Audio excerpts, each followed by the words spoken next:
The air inside the fifth-floor conference room of Vita Clean Industries was thick with the scent of cheap coffee and expensive wood polish. Julian Vance sat perfectly still, his eyes fixed on the manila folder that Victoria Croft had just slid across the polished mahogany table. Outside, the gray Ohio rain streaked the glass, matching the grim atmosphere inside. Victoria folded her hands with a cold, practiced efficiency that suggested she was delivering a routine performance review rather than dismantling a man's livelihood. Three other corporate executives sat beside her, their expressions masked in that neutral, high-level corporate detachment that meant the decisions had already been made in closed rooms weeks ago. "You are cutting my salary to $57,000, Julian said, his voice flat, carrying no anger, only a quiet clarity that seemed to make the other executives shift slightly in their ergonomic chairs. He did not touch the folder. He already knew what was inside.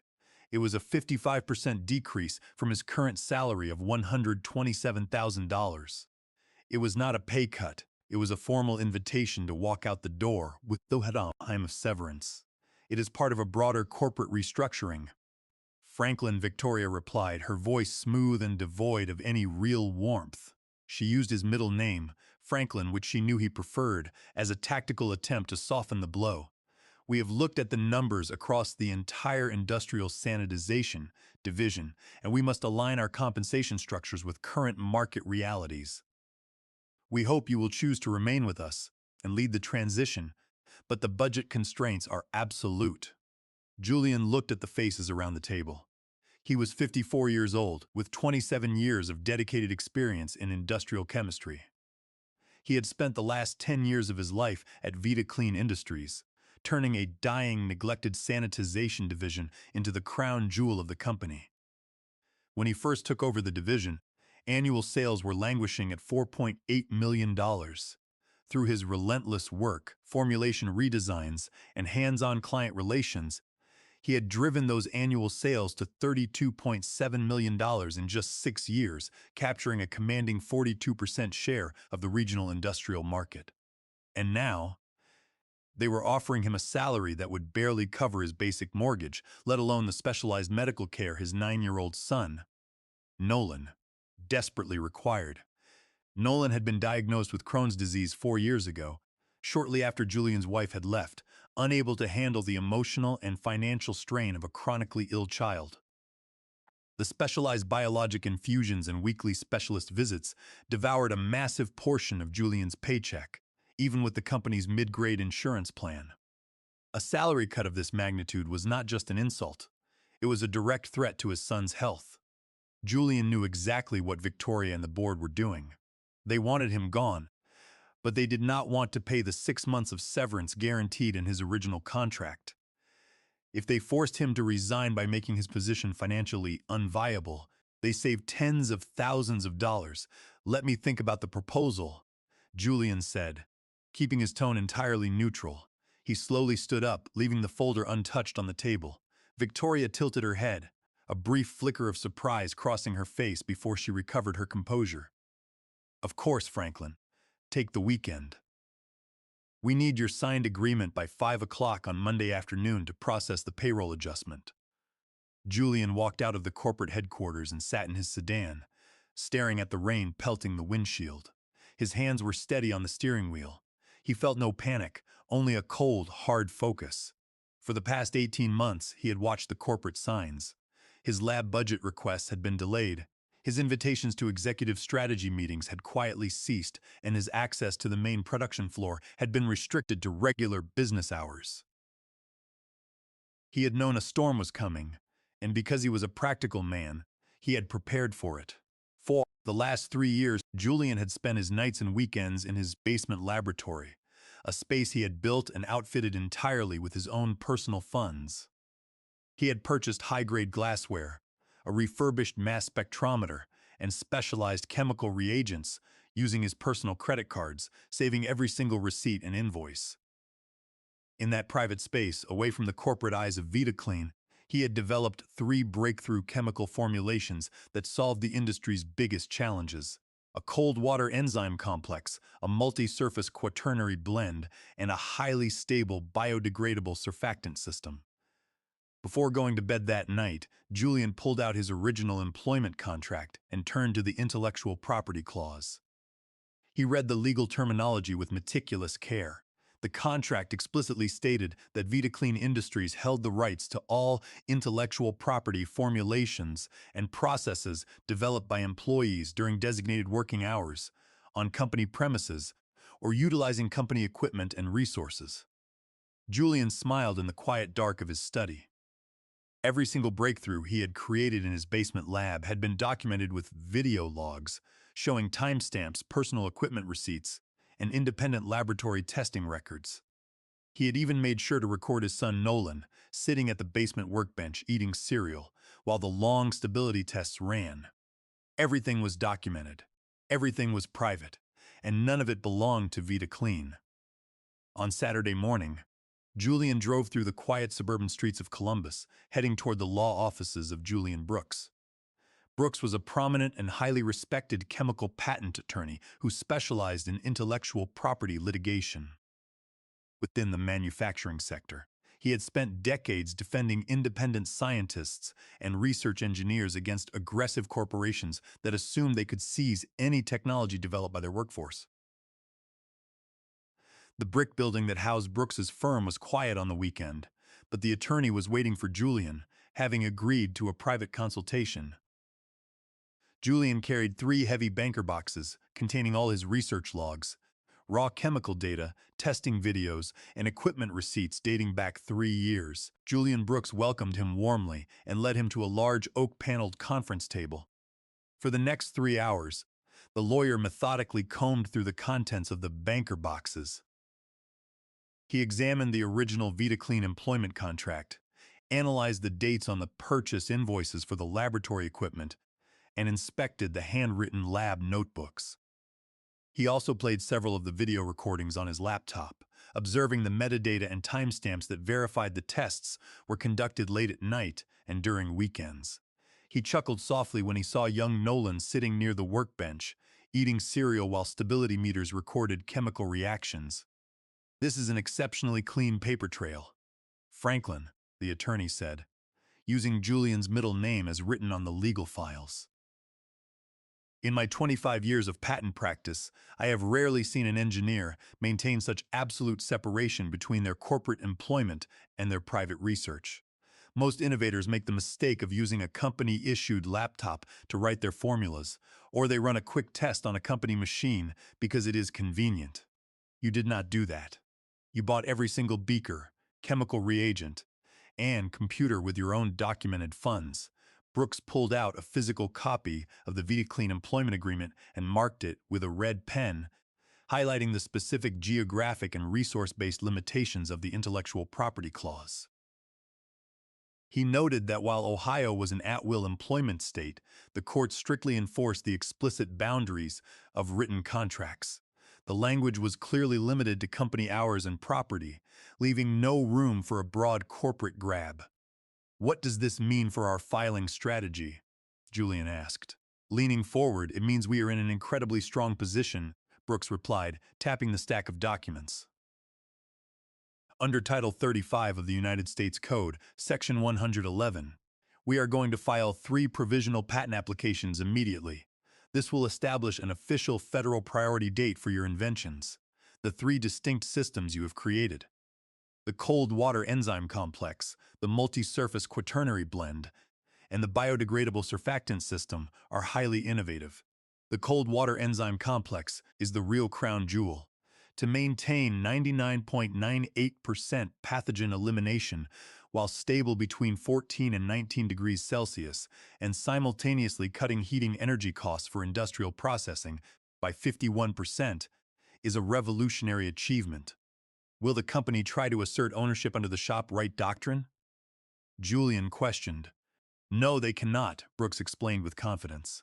"Under the established common law shop right doctrine in the United States, an employer is only granted a non-exclusive, royalty-free license to use an employee's invention if the employee utilized company time, company materials, or company facilities to develop it. Since we have absolute proof that you developed these formulations entirely at your residence on your own personal time, And with equipment you purchased yourself, the shop right doctrine is completely inapplicable. Vita Clean has zero claim to this technology. How quickly can we file the provisional applications? And what is the cost? Julian asked. I will have my associates work through the weekend to draft the technical descriptions, Brooks answered. We can file them electronically first thing Monday morning. The filing fees, legal drafting, and accelerated processing costs will total $11,700. Julian did not blink.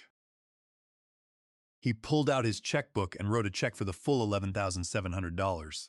It was a massive financial commitment, representing a large portion of his savings, but he knew it was the only way to protect his future and secure the medical care that Nolan needed. As he drove home, a profound sense of relief washed over him. For the first time in months, he felt he was no longer a victim of corporate politics, but a strategist preparing a decisive countermove. Once the legal details were finalized, Julian returned to his car and made a quiet, confidential phone call to Randall Thorne. Randall was the vice president of research and development at TechFlow Solutions, the primary competitor of Vita Clean Industries. The two men had known each other for a decade, having frequently met at national conferences hosted by the American Institute of Chemical Engineers. They shared a mutual respect for scientific integrity, and Julian knew that TechFlow had been struggling to develop energy-efficient sanitization products to compete with Vita Clean's legacy catalog. Randall, this is Franklin Vance, Julian said when the call was answered. I am calling to discuss a strategic career transition and a substantial technology package that I have recently patented under provisional status. Randall Thorne was quiet for a moment, absorbing the gravity of the call. Julian Vance was a legend in the industrial chemistry circle. Having him leave Vita Clean was a major industry shift. Having him bring proprietary technology was a massive opportunity. I am highly interested, Franklin, Randall responded. We have spent 2 years and millions of dollars trying to develop a cold water sanitization agent without success. Can we set up a secure, confidential video conference for Tuesday evening to discuss this further? I will prepare the performance metrics and compliance data, Julian said. We will talk on Tuesday evening. Julian sat in his home study and logged into the secure video conference with Randall Thorne and 2 senior executives from TechFlow Solutions. Julian had prepared a detailed technical presentation, focusing on the performance metrics of his formulations. He displayed charts showing that his cold water enzyme complex achieved 99.98% pathogen elimination while operating at ambient temperatures, specifically between 14 and 19 degrees Celsius. He demonstrated that the formula complied fully with ASTM standard D1173 and was tested strictly under AOAC method 960.09 protocols. The TechFlow executives stared at the screen in disbelief. The data showed a 51% reduction in heating costs for industrial food processing plants and commercial laundries, with 0 loss in sanitization efficacy. It was a chemical breakthrough that would instantly render Vita Clean's product line obsolete. The conference room screen showed Randall Thorne leaning in, his eyes scanning the spreadsheets. Julian explained how the molecular structure of the quaternary ammonium surfactant blend remained stable at low temperatures, preventing the enzymes from denaturing. This stability was key to the product's success, allowing industrial food plants to sanitize their facilities with cold water rather than consuming massive amounts of steam and natural gas to heat thousands of gallons of wash water. TechFlow had struggled for years to solve this enzyme stability problem, but their formulation consistently suffered from clumping and degradation at lower temperatures. These numbers are extraordinary, Franklin, Randall Thorne said, leaning closer to his camera. If these stability tests are accurate, this formulation could easily capture the entire industrial cleaning sector. What are your terms? Julian laid out his requirements clearly. I am looking for a position as the Senior Director of Chemical Innovation at TechFlow. I require a base salary of $225,000, a 15% annual performance bonus, and comprehensive executive medical coverage that includes full specialized treatment for my son's chronic medical condition. Most importantly, I will retain sole ownership of all 3 patents. TechFlow will be granted an exclusive, worldwide license to manufacture and distribute the formulations in exchange for a monthly licensing fee and a percentage royalty on all net sales. The executives looked at each other. Retaining patent ownership was highly unusual for an employee, but they knew that Julian held all the cards. Without his proprietary formulas, they would spend years trying to reverse engineer the chemistry, risking a federal patent infringement lawsuit in the process. The president of TechFlow nodded slowly, recognizing that the executive health insurance plan, which covered the expensive monthly infusions Nolan required, was a small price to pay for securing such a massive competitive edge in the marketplace. "We will agree to your terms, Franklin," the TechFlow president said after a brief discussion. "The medical benefits will begin on your first day of employment, and our legal team will draft a licensing agreement that protects your patent ownership while securing our exclusive rights. We want you on board as soon as possible." "I can start next Monday," Julian said. "I will deliver my formal resignation to Vita Clean on Friday afternoon, after certain legal matters are completed." Over the next 3 days, Julian maintained his routine at Vita Clean Industries. He showed up to work on time, participated in laboratory discussions, and acted like a man who was quietly resigned to his fate. Victoria Croft watched him closely, believing that his silence was a sign of submission. She stopped by his office on Thursday morning, a patronizing smile on her face. "Have you signed the payroll adjustment paperwork, Franklin?" she asked. "We need to submit it to Human Resources by tomorrow afternoon." "I am finalizing my decision, Victoria," Julian replied calmly. "I want to make sure I fully understand the long-term implications for my division and my family."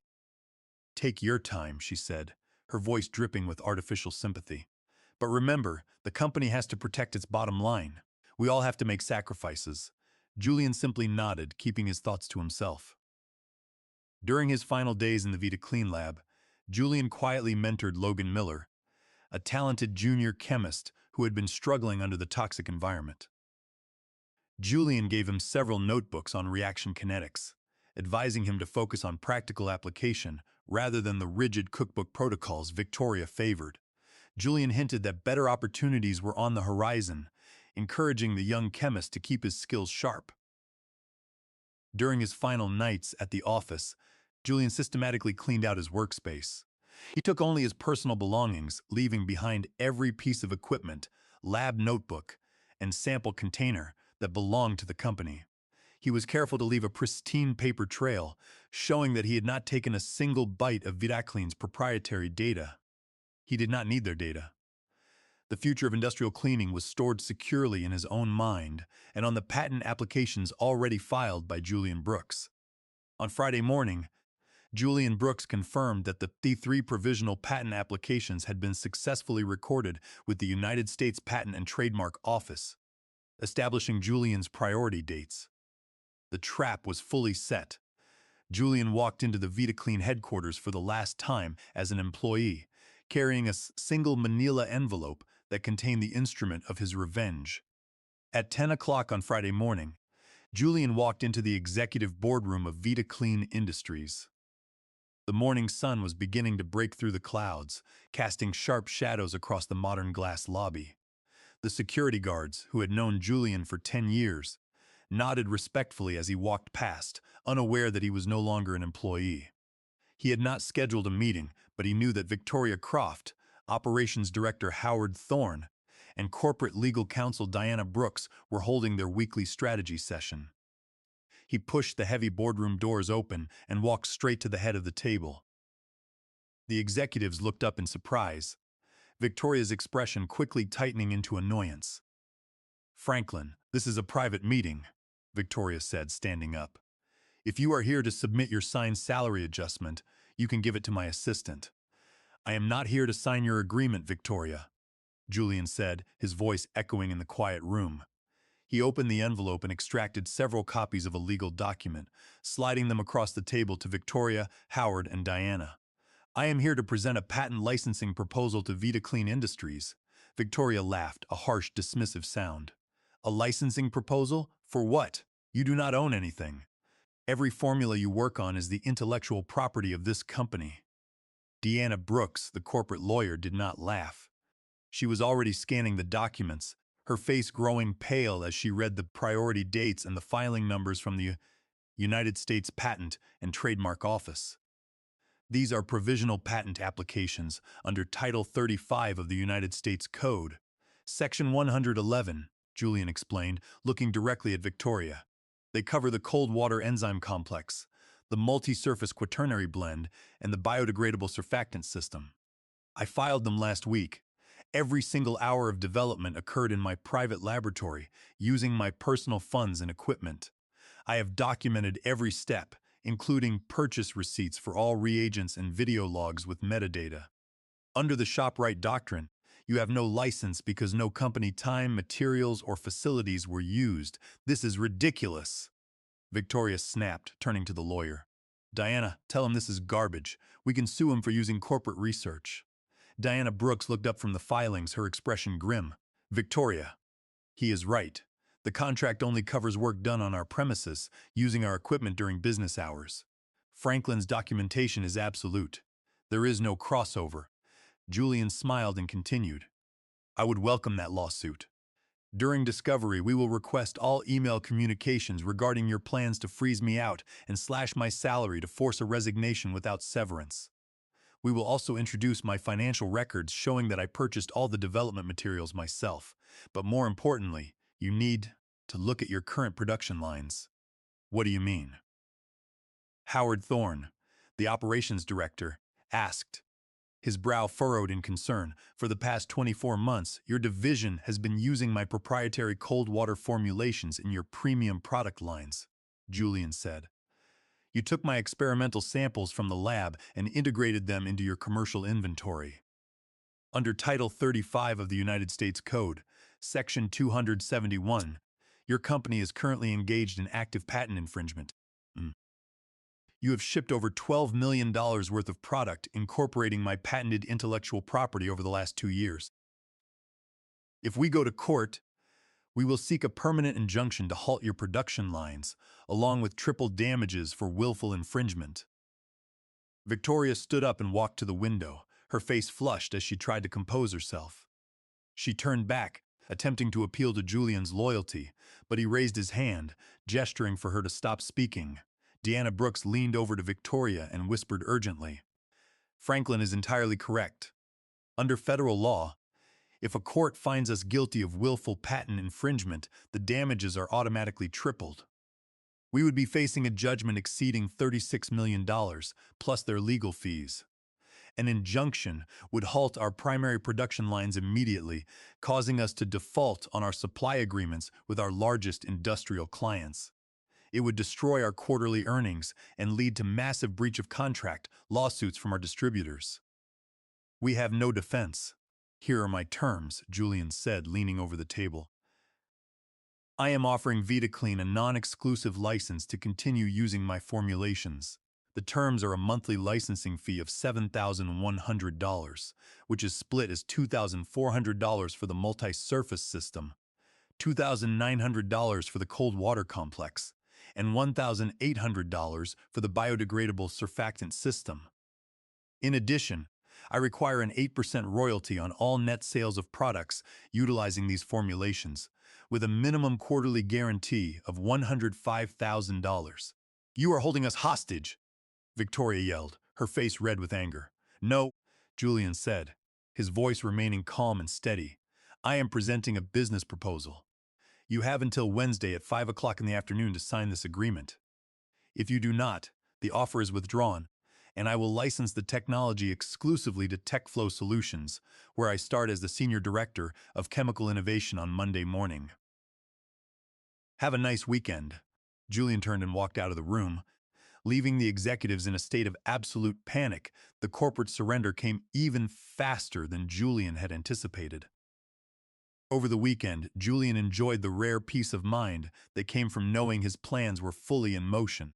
He took Nolan to the park and spent hours playing with Ranger, their rescue dog, without the dark cloud of financial ruin hanging over his head.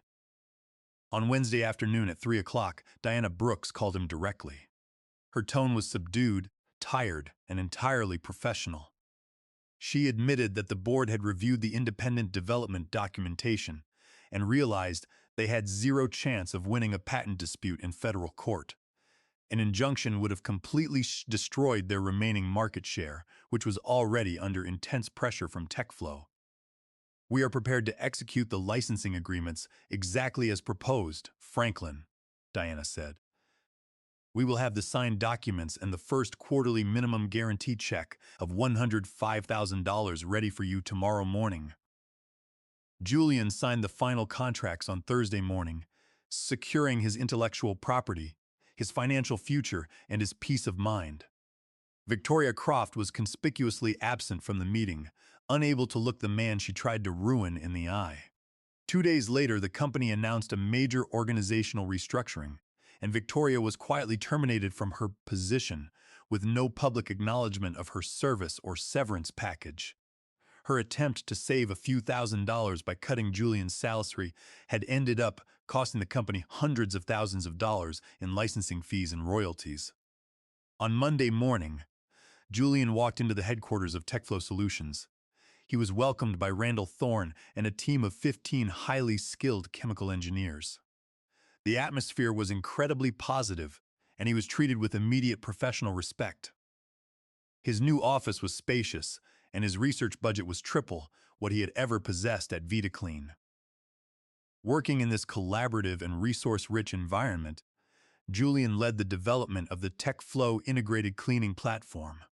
The platform integrated smart sensors with his cold water formulations, allowing automated systems to monitor contamination levels and adjust chemical delivery in real time. The platform was a massive success. Within a year, TechFlow had reduced industrial cleaning times for their clients by 45%, cut water consumption by 55%, and lowered heating energy requirements by 62%. The innovation was featured on the front cover of Chemical Engineering magazine, and Julian was invited to deliver the keynote address at the National Conference of the American Institute of Chemical Engineers. Julian also made sure to hire Logan Miller, the junior chemist who had been struggling at Vita Clean, bringing him onto the TechFlow team with a significant salary increase and proper professional guidance. Meanwhile, Vita Clean Industries continued to spiral. Burdened by the heavy licensing fees they had to pay to Julian, and unable to compete with TechFlow's rapid innovations, they began losing their primary municipal and industrial contracts. Over the course of 11 months, Vita Clean's market share collapsed, and their stock price fell by 26%. Distressed and facing bankruptcy, the Vita Clean board approached TechFlow with an acquisition proposal. The acquisition was finalized 4 months later. TechFlow purchased its struggling competitor for $72 million cash, plus a $21 million earnout, distributed over 36 months. As part of the merger, Julian was promoted to Director of Research and Development for the entire combined entity, overseeing all chemical formulations and laboratory facilities. One of his first duties was to address the remaining laboratory staff from Vita Clean. Julian walked into the very boardroom where Victoria Croft had tried to humiliate him and slash his salary. He stood at the head of the table, looking at the familiar faces of his former colleagues. "We are entering a new chapter," Julian told the gathered chemists. "The corporate politics and the budget games of the past are over. Under my leadership, you will have the resources, the equipment, and the respect you need to perform high-grade research. We will build a culture of innovation, and we will do it together." The chemists sat up straighter, relief and excitement visible on their faces. They knew that with Julian Vance running the division, their work would finally be valued. Today, Julian's life is unrecognizable from the stressful days at Vita Clean. His total annual income, combining his senior director salary, performance bonuses, and patent royalties, exceeds $410,000. Nolan's health has stabilized completely under the care of top specialists, and Julian has established a college fund for his son with an initial deposit of $120,000.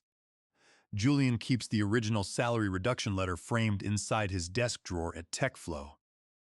He does not look at it with anger or bitterness, but rather with a deep sense of gratitude.